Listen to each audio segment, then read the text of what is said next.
สวัสดีลูกค้าเนาะเมื่อนี้สิมาสอนวิธีประกอบเตมีเนาะรุ่นเตมีนาโตเนาะที่ลูกค้าหลายๆคนน่าจะรู้เลยเนาะที่เอามารีวิว2-3คลิปนี้เนาะมีลูกค้าคอมาเนาะว่าให้สอนวิธีประกอบเตมีให้เนาะเพราะบางคนอาจจะสั่งจากต่างประเทศมาเนาะหรือบางคนเอาน้ำเฮาเนาะแต่ว่าเขาอยู่ต่างประเทศเนาะแล้วต้องได้ส่งคือแบบนี้ส่งให้นะเขาต้องได้แยกมันมีส่งให้มันจึงได้เนาะแล้วมื่อนี้สิมาเฮ็ดคลิปสอนให้เนาะว่าแต่ประกอบแนวใดเนาะตัวนี้จะเป็นชุดยิงเนาะเอาหันตัวนี้ออกก็ได้อันนี้นะแต่เขาฟังนะเขาถอด2 ตอนนี้เลยเนาะทั้งลมทั้งนี้จะสามารถถอดออกไปเลยเนาะแต่ว่าตัวนี้ประกอบให้เนาะให้คลิปมันจะสั้นนิดนึงเนาะนี่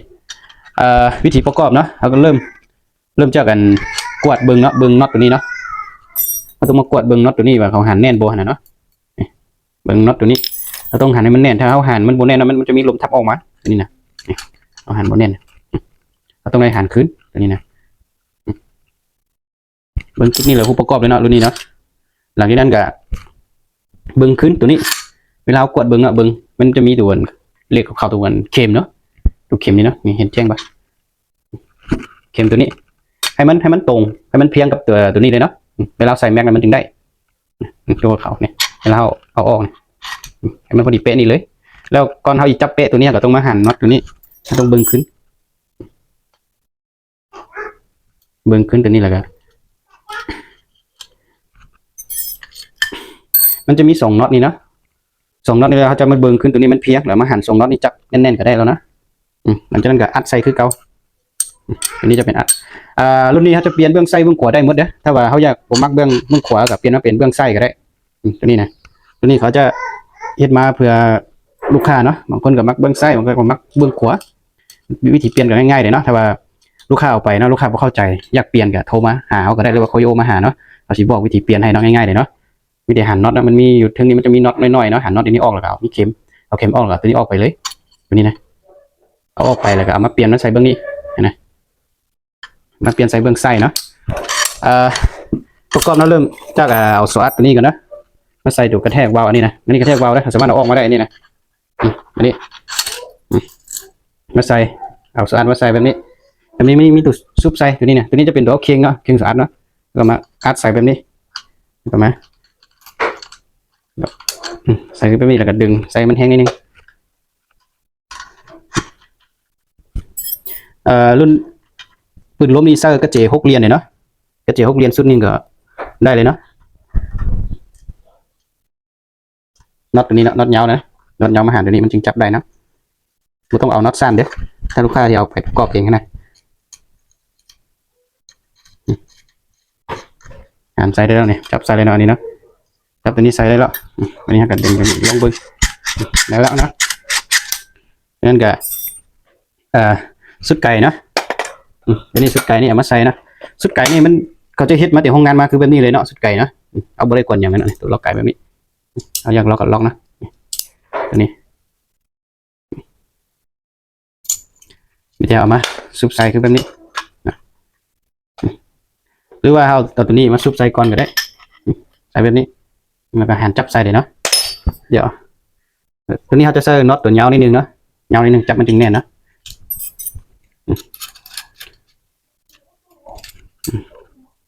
ต้องใส่น็อตยาวนิดนึง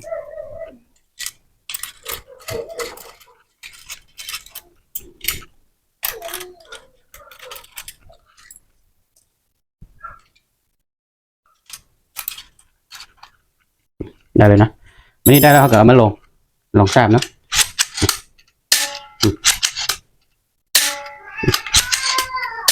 โอเคแล้วเนาะวันนี้เนาะหลังจากนั้นก็เอาตัวนี้มาหั่นใส่หรือว่าเบาตัวนี้ก็ได้นะเอาเบานี้มาหั่นใส่ก่อนเนาะเบานี้เนาะเขาจะเอาน็อตตัวนึงมาเนาะนี่ตัวนี้จะเป็นน็อตสีขาวเนาะน็อตสีขาวตัวนี้ต้องมาหั่นแทนใส่กับมันปั๊บล้มตัวนี้ตรงเตอร์ตัวนี้เนาะตัวนี้เป็นรุ่นกริกัดนะ MPA เนาะอันนี้เนาะ MPA วันนี้เอาตัวนี้หั่นออกเดี๋ยวเอาอันเราก็จีเลื่อนเนาะมาหั่นตัวนี้จื้อไว้เนาะอันนี้เนาะผมเตือนตัวสีดำนี่เนาะตัวนี้จะเป็นตัวปั๊บล้มเนาะ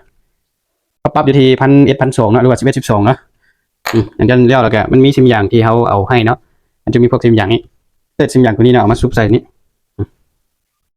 เลยก็เอามาหั่นใส่แล้วก็ อันนี้มันแน่นเลย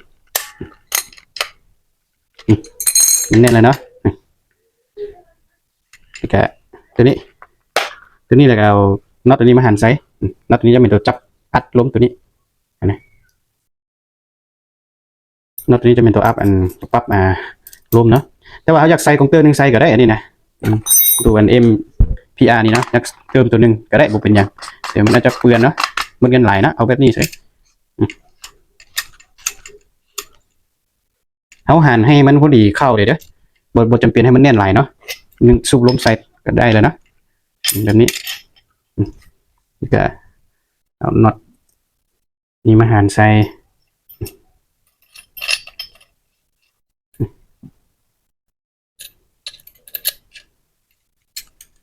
แบบนี้เนาะ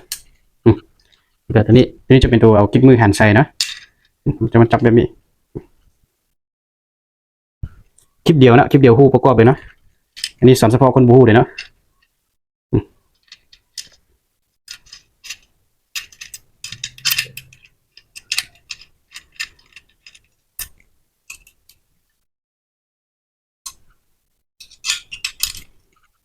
อะไรนะมันจะคือแบบนี้เลยเนาะวันนี้เอามาหั่นใส่นี่จะเป็นตัวไทยมันเนาะไทยเต็งบาเนาะนี่นะมันจะมีน็อตอยู่นี่จับใส่แล้วก็เอาน็อตจะเป็นน็อตตรงหัวเป๊ะๆนี่เนาะบางๆนี่เนาะเอามาหั่นใส่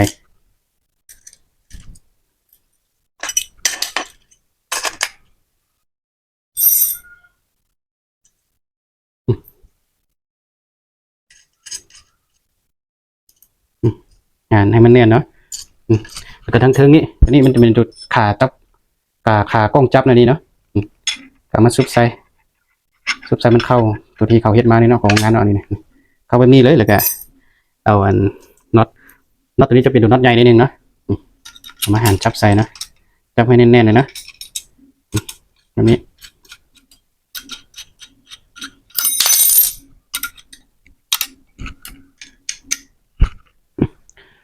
หลังจากนี้ก็ตัวนี้ใส่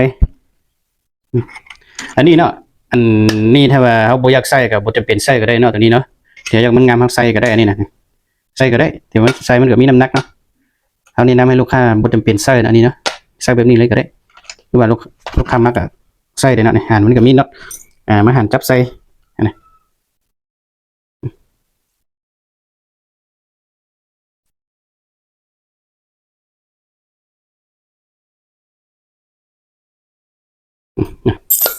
ก็ได้เลยเนาะเฉพาะซิมยิงพวกนี้แม็กเนาะแม็กเลยก็พวกซิมอย่างพวกน็อตน้อยหั่นหลังจากนี้ก็ไม่ได้เอาเหล้าเลยเนาะเอาเหล้ามาซุบใส่ก็ได้เลยนะมันก็ไม่ได้ยากอย่างไรนะถ้าฮู้วิธีประกอบก็โอเคอยู่ถ้าบ่ฮู้ก็ค่อนข้างยากเนาะเพราะว่าประกอบตัวใดก็คือบ่ถึกเนาะลูกค้าอยากให้เขาประกอบรุ่นใดก็มีแต่คอมเมนต์มาหาเลยเด้อคอมเมนต์มาหามีเวลาแล้วสิมาสอนวิธีประกอบพวกตักติโก้บ่พวกท็อกเอบ่พวกนี้ก็สิมาเฮ็ดคลิปให้เนาะMC ถือว่าสำเร็จแล้วเนาะอันนี้ตัวล็อกไก่เนาะอันนี้บิดตัวล็อกหมดลงเลยโอเคเลยเนาะอันนี้แล้วลูกค้าคนไหนสนใจอยากได้รุ่นเตอร์มีนี่ก็ติดต่อมาหาเนาะตรงนี้เขามีโปรโมชั่นให้เลยเนาะมีสั่งมาได้นิดนึงเนาะรุ่นนี้สั่งมาได้หลายนิดนึงแล้วจีปั่นราคาส่งให้เนาะลูกค้าคนไหนอยากได้ก็ติดต่อมาหาเครื่องครบสุดเป็น14 ล้าน500,000เนาะเอาที่ยังรุดได้อยู่เนาะทางเป็นทางคาร์บอนแล้วก็กล้องเป็นกล้อง BSA เนาะ